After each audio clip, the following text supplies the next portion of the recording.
Hello my dear friends, today I am back with a question from JEE Advanced 2020 and this question is from area under curves from integral calculus, and the question in detail will be provided to you in the image in the video, and I have written a summary of the particular question. The question states that there are two curves, fx is equal to e to the power x minus 1 minus e to the power minus x minus 1 and gx is equal to half of e to the power x minus 1 plus e to the power 1 minus x.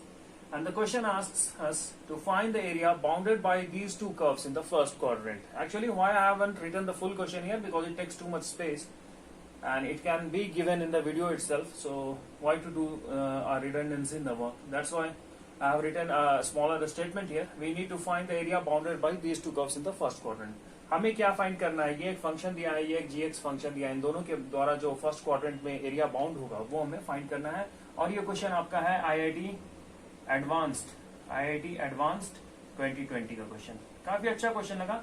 मेरा काम यहाँ merely question को solve करना नहीं है.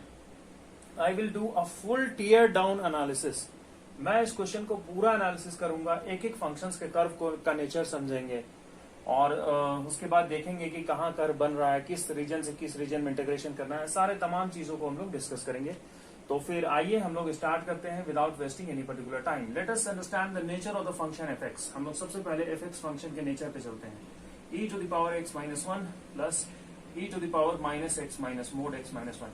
सबसे पहला चीज जो क्वेश्चन में दिया है, फर्स्ट क्वाड्रेंट में एरिया की बात कर रहा है. That means x would be greater than 0, greater than और इक्वल टू 0. तो जो हमारा यहाँ पे देखिए मोड ऑफ x माइनस 1 है. दैट मीन्स 1 से 1 पे जो मोड मॉडुलस फंक्शन है उसका नेचर चेंज हो रहा होगा. आप लोग जानते हैं कि मॉडुलस फंक्शन क्या होता है. अगर if x is greater then 0, इसका ये होता है x, and if x is less than 0 तो इसका वैल्यू होता है माइनस x. ठीक है. If x is greater than equal to 0, mod function का ग्राफ कैसा होता है? ऐसे वी शेप में ग्राफ होता है. ये आपका हो गया x, ये हो गया आपका y. ठीक है. ये एंगल कितना बनता है? 45 डिग्री. ये सब बेसिक चीजें ध्यान रखना चाहिए. तो फिर अगर हम लोग यहाँ पे देख रहे हैं हम लोग कि 1 जो है वो पॉइंट है, ये वाला पॉइंट इस कर्व के लिए. तो यहाँ पे हम लोग इस पूरे जो हमारा रियल लाइन है उसको, जो पॉजिटिव रियल लाइन है उसको दो इंटरवल्स में ब्रेक करेंगे. यानी for x is greater than 0 and less than equal to 1, greater than 0 and less than equal to 1. तो क्या होगा ये फंक्शन? ये हो जाएगा e to the power x minus 1. ये टर्म क्या आएगा? नेगेटिव. तो क्या हो जाएगा? Plus e to the power minus of minus x minus 1, यानी कि e to the power x minus 1 plus e to the power x minus 1. एक मिनट, यहाँ क्वेश्चन में नेगेटिव है तो यहाँ माइनस होगा, यहाँ माइनस होगा, तो ये आपका हो गया 0. अब अगर हम लोग बात करें x greater than, for x greater than 1, तो वहां पे जो फंक्शन होगा fx वो हो जाएगा आपका f of x is equal to simply e to the power x minus 1 minus e to the power minus of x minus 1. ठीक है. तो ये दो डेफिनेशन आ गया इस फंक्शन के लिए. सबसे इंपॉर्टेंट बात जो हमें पता चली वो ये पता चली है कि जो fx है वो x 1 से छोटे होने पे वो 0 है, यानी वहां पे उस फंक्शन का कोई वैल्यू नहीं है. अब हम लोग आते हैं gx के नेचर का बात करते हैं. तो gx में कहीं कोई मॉडुलस नहीं लगा हुआ है. दैट मीन्स वो एज इट इज रहेगा, उसको 1 2 ये सब वैल्यू से कोई फर्क नहीं पड़ेगा. तो ये एज इट इज ऐसा ही रहेगा. नेक्स्ट स्टेप क्या होना चाहिए इस क्वेश्चन में? इस टाइप का जब भी एरिया अंडर कर्व्स आए तो अगर आप जो फंक्शंस का कर्व है उसका नेचर आप अगर आइडेंटिफाई कर लेते हैं तो फिर क्वेश्चन आपके लिए बिल्कुल इजी होगा. तो हम लोग उस नेचर को आइडेंटिफाई करेंगे. दूसरा पॉइंट होता है पॉइंट ऑफ इंटरसेक्शन फाइंड करना. ये दोनों कर्व कहाँ इंटरसेक्ट कर रहा है. तो फिर हम लोग देखते हैं कि ये दोनों कर्व कहाँ इंटरसेक्ट करेगा. उसके लिए हम लोग को क्या करना होगा? We simply need to simultaneously solve these two particular equations. We need to solve fx as well as gx and we need to find the point of intersection. तो ऐसा हम लोग करते हैं, इन दोनों को सॉल्व करते हैं साइमल्टेनियसली. तो ऑब्वियसली जब हम साइमल्टेनियसली सॉल्व करेंगे तो 1 से बड़ा वाला वैल्यू लेंगे क्योंकि 1 तक तो ये 0 था. तो फिर जो इसका नेचर हो जाएगा वो क्या हो जाएगा? x minus 1 minus e to the power minus of x minus 1, and that should be equal to half of e to the power x minus 1 plus e to the power 1 minus x, यहां से cross multiplication, तो twice of e to the power x minus 1 minus twice of e to the power minus of x minus 1, that is equal to E to the power x minus 1 plus e to the power 1 minus x. X minus 1 वाला term एक साथ आएगा e to the power x minus 1, और इसको उस तरफ ले जाते हैं, यहां से आएगा twice of e to the power minus of x minus 1 plus e to the power 1 minus x. इसको लिखा जा सकता है twice of e to the power minus x minus 1 plus e to the power minus of x minus 1, and that is equal to e to the power x minus 1 is equal to 3 times of e to the power minus of x minus 1। इसको नीचे लाएंगे, क्या हो जाएगा, हाँ तो इसे हम लोग यहां ला रहे थे नीचे, तो ये हो जाएगा e to the power x minus 1 upon e to the power minus x minus 1 and that is equal to 3। ये ऊपर जाएगा तो क्या हो जाएगा e to the power twice of x minus 1 and that is equal to 3, यानी e to the power x minus 1 को हम लोग लिख सकते हैं e to the power x minus 1 को लिख सकते हैं रूट अंडर 3। ठीक है, तो यहां तक आ गया रूट अंडर 3, हमारे पास वैल्यू आ गई। अब क्या करेंगे, अब x minus 1 e to the power x minus 1 को रूट 3 लिखा है, दैट मीन्स हम लोग लिख सकते हैं ln रूट 3। ln क्या है, natural log, therefore x is equal to 1 plus ln root 3। ये क्या आ गया हमारे पास, point of intersection of these two curves, the value of x is 1 plus ln root 3, that means these two curves fx and gx do intersect at the value of x is equal to 1 plus ln root 3। तो ये point of intersection मिल गया। अब देखिए हम लोग graph पे आते हैं, ग्राफ कैसा होगा, हमारा जो fx फंक्शन था, fx फंक्शन क्या था हमारा, fx फंक्शन था e to the power x minus 1 minus of e to, हाँ तो ठीक है, fx फंक्शन हमारा 1 से पहले, मतलब मान लेते हैं ये पॉइंट 1 है, 1 से पहले हमारा fx फंक्शन क्या था, 0। अब हम लोग फंक्शन को ड्रॉ करने के मोड में आ रहे हैं, तो 1 से पहले हमारा फंक्शन 0 था, जैसा आप लोगों ने देखा पिछले डेफिनेशन में, तो इधर तो कुछ होगा नहीं। अब 1 के बाद इसका नेचर क्या होगा ये फाइंड करना है। तो fx क्या था, एक्चुअली fx था 1 के बाद में, डेफिनेशन क्या था, e to the power x minus 1 minus of e to the power minus x minus 1। तो एक बात देखिए, 1 पे 1 1 0 ये वैल्यू 1 माइनस 1 1 0 ये भी 1 1 माइनस 1 0, 1 पे 0 है फंक्शन। ठीक है, अब अगर हम लोग f डैश x निकालते हैं तो क्या आएगा f डैश x, यानी हम लोग डिफरेंशिएट करेंगे विथ रेस्पेक्ट टू x, तो e to the power x minus 1 minus of e to the power minus x minus 1 plus हो जाएगा यहाँ पे। ठीक है, आप करके देख लेना डिफरेंशिएशन। तो ये वैल्यू आ रहा है। अब अगर हम लोग यहाँ पे x का value e to the power x minus 1, और ठीक है ना, फंक्शन का डेफिनेशन तो सही है, हाँ ठीक है। तो अगर हम लोग वैल्यू x का कुछ भी पुट करते हैं, मान लीजिए हम लोग x का वैल्यू 2 पुट करते हैं, लेट अस से 1 से बड़ा कोई वैल्यू 2, तो क्या आएगा e to the power 1 plus e to the power minus 1। ये कैसा क्वांटिटी है, ये क्वांटिटी हो गया e plus 1 by E, that is greater then 0।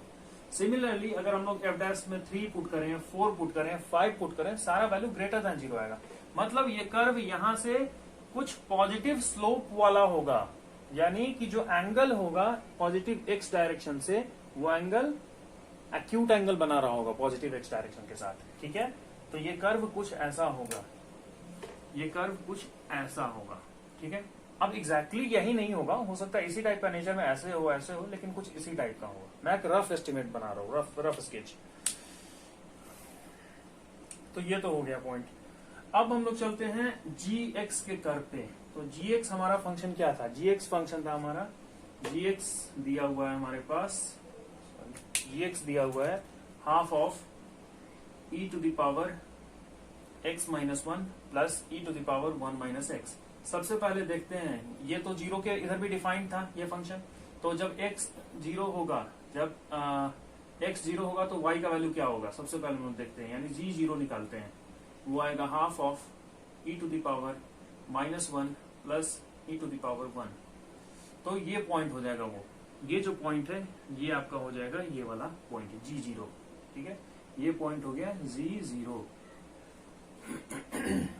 अब इसके बाद इसका नेचर कैसा होगा, तो हम लोग g डैश x निकालते हैं, g डैश x निकालते हैं, g डैश x क्या आएगा, half of e to the power x minus 1 minus e to the power 1 minus x। देखिए माइनस क्यों हो जा रहा है, क्योंकि x का कोएफिशिएंट नेगेटिव। अब ये देखते हैं कि ये g डैश x 0 कहाँ होता है, इसको अगर हम लोग 0 से इक्वेट करें, g dash x equal to 0 से इक्वेट करें तो क्लियर कट दिख रहा है, अगर x का वैल्यू 1 होगा तो ये 1 माइनस 1 0, यहां भी 1 माइनस 1 0, यानी at x is equal to 1, यानी x इज इक्वल टू 1 के लिए x इज इक्वल टू 1 तक के लिए ये कर्व कैसा होगा। अगर मान लीजिए 3 पुट करते हैं, 3 माइनस 1 तो हो जाएगा 2, 1 माइनस 3 माइनस 2, नहीं 1 तक के लिए 1 से छोटा कोई भी वैल्यू पुट कर लें, मान लीजिए आप x का वैल्यू हाफ पुट कर लेते हैं, हाफ, तो क्या हो जाएगा, देखिए half of e to the power minus half and minus of e to the power half, नहीं यहाँ पे तो ऐसा नहीं हो रहा है, ठीक है। यहाँ पे ये आपका जो कर्व है वो उसका स्लोप 0 नहीं हो रहा है, लेकिन अगर आप 1 पे चेक करें, इसको 1 पे चेक करें तो क्या आएगा, half of e to the power 0 minus e to the power 0।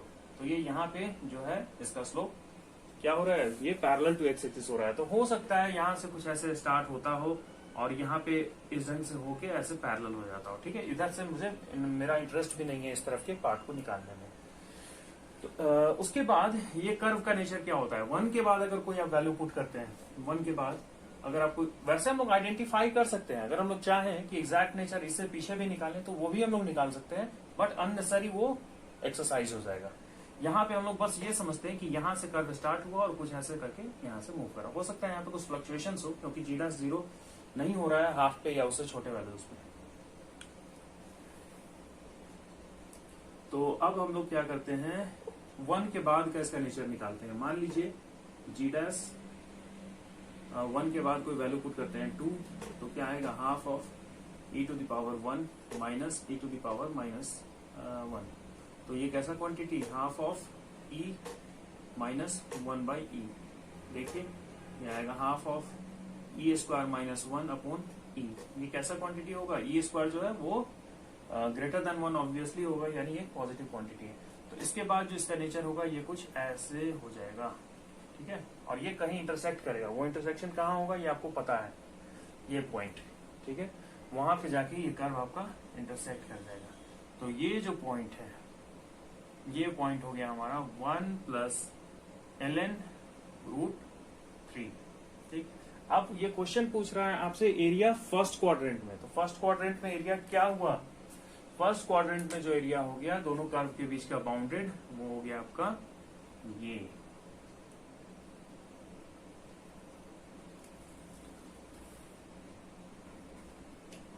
इसको हम लोग 2 पार्ट में ब्रेक करेंगे, इसीलिए मैंने ऐसा लाइन बना दिया यहाँ पे, क्योंकि यहाँ पे तो सिर्फ एक ही कर्व है ना, दोनों कर्व तो है नहीं। और ये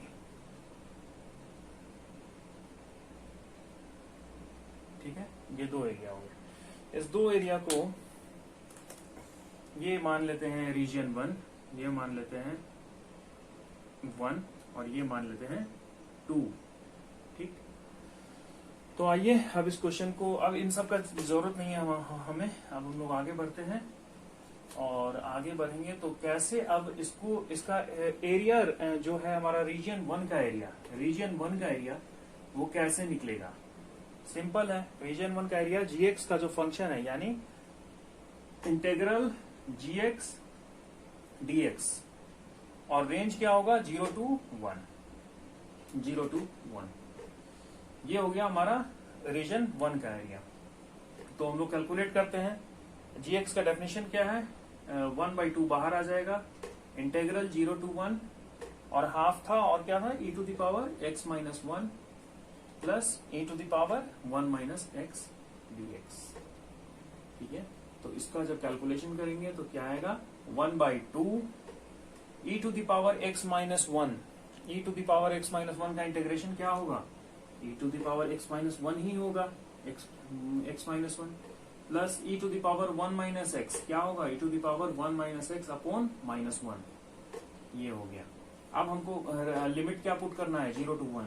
ठीक है, तो सबसे पहले हम लोग लिखते हैं 1/2, पहला ऊपर वाला लिमिट पुट करते हैं यानी ई टू द पावर 0 प्लस नहीं, अब माइनस कर देते हैं, बीच में माइनस है तो ई टू द पावर 0 यानी ई टू द पावर 0 और minus of e to the power minus 1 और minus of e to the power 1, minus of e to the power 1। थोड़ा आप लोग भी ध्यान दीजिएगा अपने सॉल्व करने वक्त, क्योंकि यहाँ पे कैलकुलेशन मिस्टेक्स काफी होता है। तो ये वाला पार्ट जो है वो तो 0 हो गया, तो यहाँ से आ जाएगा हमारा रीजन 1 का एरिया 1/2 इंटू ई माइनस ई इनवर्स। ठीक है, ये हो गया हमारा रीजन 1 का एरिया। यहाँ पे हम लोग लिख लेते हैं शॉर्ट में half of E minus E inverse. ठीक, अब हम लोग इसे रब करते हैं और आगे का एरिया फाइंड करते हैं, रीजन 2 का एरिया। रीजन 2 का एरिया क्या होगा, रीजन 2 का एरिया होगा इंटेग्रल, कैसे लिखेंगे, ऊपर वाला फंक्शन क्या है gx, नीचे वाला फंक्शन क्या है fx, तो gx माइनस fx। अब ये अगर आप लोगों ने एरिया अंडर कर्व्स पढ़ा है तो आप लोगों को पता चल जाएगा, क्योंकि देखिए इंटेग्रल fx dx जब करते हैं, इंटेग्रल fx dx 1 to इतना, दैट मीन्स वो इसके नीचे वाला एरिया का बात करने लगता है, और इंटेग्रल gx 1 to इतना मतलब वो अपने नीचे का बात करने लगता है। तो जो हमें इंटरेस्टेड है, हम जिसमें इंटरेस्टेड है वो एरिया हमें कैसे मिलेगा, gx के नीचे का टोटल एरिया माइनस fx के नीचे का एरिया। तो इसीलिए हम लोग लिखते हैं gx माइनस fx। तो gx माइनस fx और लिमिट कहां से कहां होगा, लिमिट होगा 1 से लेके 1 प्लस ln रूट 3। तो फंक्शंस का डेफिनेशन पुट करना स्टार्ट करते हैं हम लोग, ये थोड़ा कैलकुलेटिव होगा। तो 1 से लेके 1 प्लस, तो अब हम लोग इसका वैल्यू फाइंड करते हैं जो gx माइनस fx है। उसके बाद जो वैल्यू आएगा वो इसका इंटीग्रेशन, देखिए half of e to the power x minus 1 और यहाँ क्या है minus of e to the power x minus 1, तो ये क्या होगा 1 से लेके 1 प्लस ln रूट 3 हाफ और minus e to the power, तो ये हो जाएगा minus of half e to the power x minus 1। इसके बाद half of e to the power 1 minus x, ये जो टर्म है हमारा वो क्या है half of e to the power 1 minus x, और ये क्या आ रहा है plus of e to the power 1 minus x, है ना, ये 1 माइनस एक्स ही है, माइनस अंदर ले जाएंगे तो देखिए यहां से लिख सकते हैं हम लोग 1 से 1 plus ln root 3 minus of half e to the power x minus 1 plus 3/2 e to the power 1 minus x. अब इन दोनों टर्म्स का इंटीग्रेशन करेंगे तो जो इंटीग्रेशन आएगा वो आएगा 1 से लेके 1 प्लस ln रूट 3 और इंटीग्रेशन करते हैं, पहले इंटीग्रेशन ही कर देते हैं इसका। तो इंटीग्रेशन करने के बाद जो वैल्यू आएगा वो आएगा minus of half e to the power x minus 1 ही आएगा इसका वैल्यू इंटीग्रेशन का, और यहां से माइनस एक्स है तो वो नेगेटिव हो जाएगा minus of 3/2 e to the power 1 minus x, और लिमिट्स जो हम लोग पुट करने जा रहे हैं वो है 1 से लेके 1 प्लस ln रूट 3। तो अब क्या करेंगे हम लोग, नेक्स्ट स्टेप में हम लोग वैल्यूज पुट करेंगे जो भी इसको सॉल्व करेंगे। तो इसको सॉल्व करते हैं, इसका वैल्यू निकालते हैं और इसमें ऐड कर देंगे तो वो हमारा सॉल्यूशन हो जाएगा फिर। तो माइनस ऑफ, सबसे पहले अपर लिमिट पुट करते हैं, तो minus of half e to the power x minus 1 यानी 1 प्लस ln रूट 3 माइनस 1, तो 1 से 1 तो कैंसिल हो जाएगा, e to the power ln root 3 बच गया, माइनस 3/2 1 माइनस एक्स, तो 1 माइनस 1 से 1 फिर cancel, minus of 3/2 e to the power minus ln root 3 और 1 पुट करेंगे तब क्या आएगा वैल्यू, अब यहाँ पे क्या होगा, ये वाले को ब्रैकेट में रख दीजिए और यहाँ पे माइनस साइन लगा दीजिए। माइनस साइन के बाद आएगा minus of half e to the power 1 minus 1, तो वो तो 1 हो गया, और माइनस 3/2 ये एज इट इज रह जाएगा। तो इसको अगर हम लोग सिंप्लीफाई करें यहां से, तो e to the power minus ln√3 क्या होता है, e to the power minus ln√3 ये होगा 1 upon e to the power ln√3 लिख सकते हैं इसको, यानी 1/√3, 1/√3, और e to the power ln√3 तो √3 होगा। तो वैल्यू जो आएगा यहां से वो आएगा -√3/2 -3/2√3, ये पहला टर्म। अब माइनस बाहर लगा है इसके, तो वो हो जाएगा प्लस, नहीं अभी नहीं करते हैं, ऐसा करते हैं इसको माइनस ही रहने देते हैं और इन दोनों को सिंप्लीफाई करते हैं, तो -4/2।